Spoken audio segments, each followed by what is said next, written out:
Cappadocia. It's a place that's really like no other. The journey from Istanbul to Cappadocia takes around 10 hours. The urban sprawl of the city runs out, and the land turns yellow, dry. Uçhisar, a quieter, calmer, and softer version of its touristy-heavy neighbour, Göreme. Still hot, still dry, and wrapped in a landscape that looks less like Earth and more like a half-finished dream of another planet. Completely unfamiliar, even when you think you've seen places like this before. A coffee, and maybe some dried fruit, and then you do what everyone eventually does here. You walk uphill towards the rock. Uçhisar Castle. It's the highest point in town. An ancient cave fortress carved straight into volcanic stone. Not built, but revealed. Exposed by millions of years of erosion, and by human hands that cut softly into the rock, creating little nooks and little crannies of life. From below, it appears as a jagged pinnacle, forcing up from the ground, but inside, it's a maze. Curved sandstone edges, narrow passages, and dead ends. Just enough of an idea remains to tell you that someone once lived inside this rock. It feels almost alien.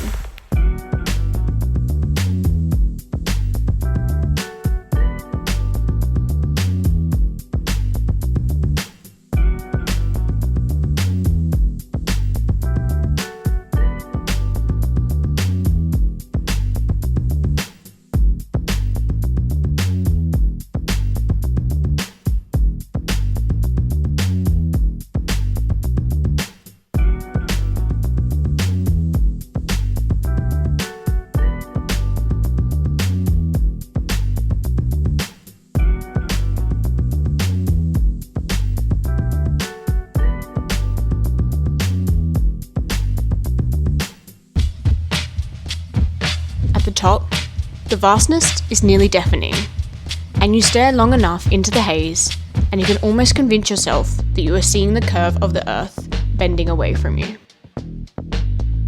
And now the cave thing? That's kind of Cappadocia's brand.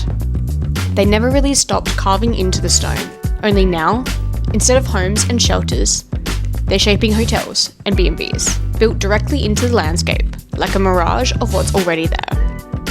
It's not a copy, it's an homage.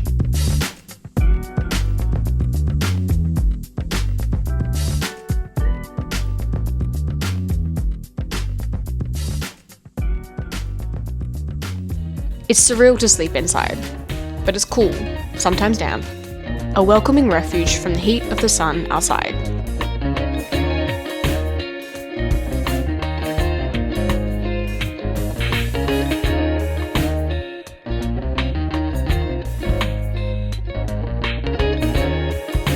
We're coming to the end of the day of our first full day in Cappadocia, and I'm just about to do an ATV tour. This morning we went to the castle, which is beautiful, very otherworldly, and tomorrow morning, bright and early, we have a hot air balloon.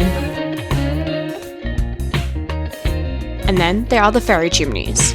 There are a few ways to see them: on horseback, on foot, or a hot air balloon, or on four wheels. An engine, a helmet, a disposable hairnet, and a near guarantee that you'll be the dustiest you've ever been in your life.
Between the adrenaline and the petrol fumes, the fairy chimneys come out at you. Millions of years of erosion, stripping away soft layers and leaving behind these narrow volcanic towers, clustered through the dust like oversized, misshapen mushrooms. Doors cut into rock by long-gone hands glow softly in the late afternoon light. Quiet proof of how deeply people once folded themselves into this land. There's really nothing quite like it.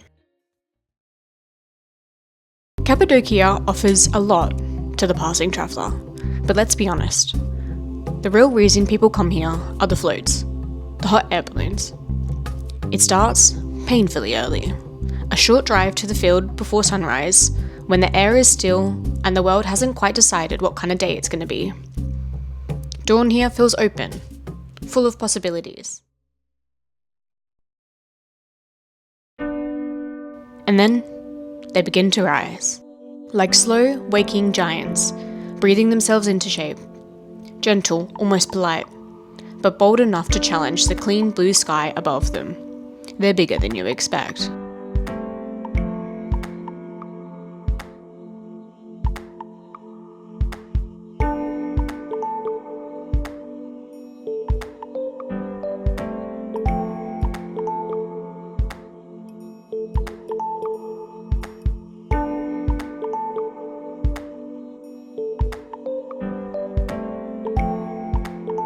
And then suddenly, you're standing in a wicker basket higher than you thought you'd ever be comfortable with.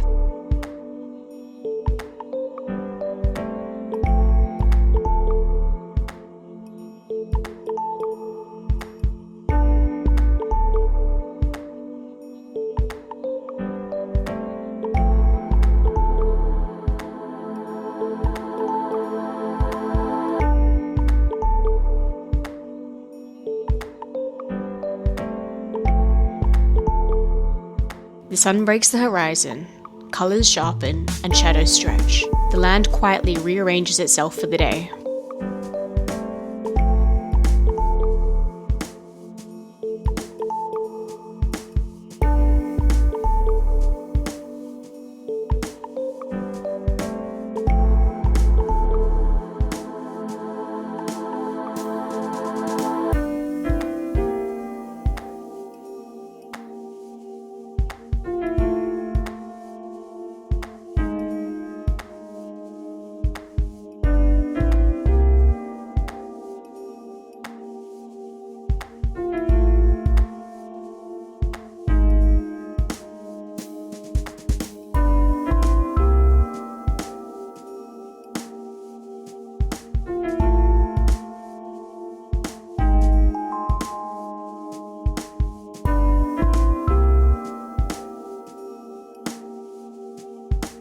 And then, the fairy chimneys again, but this time from above. The balloons drift low over trees and pinnacles. They slide through the valleys, skimming the ridgelines. This isn't choreography. There are no steps.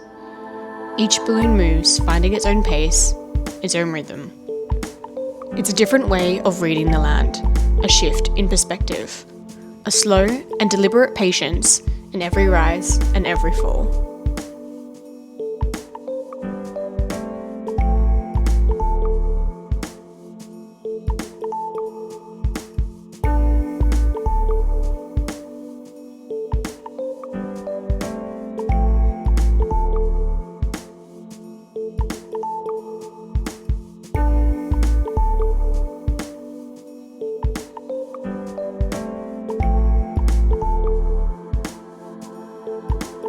Up here, suspended between old technology and ancient landscape, you catch a glimpse of humanity for what it really is. It's all in the impossible horizon, a world that keeps offering itself up in more ways than you have time to see.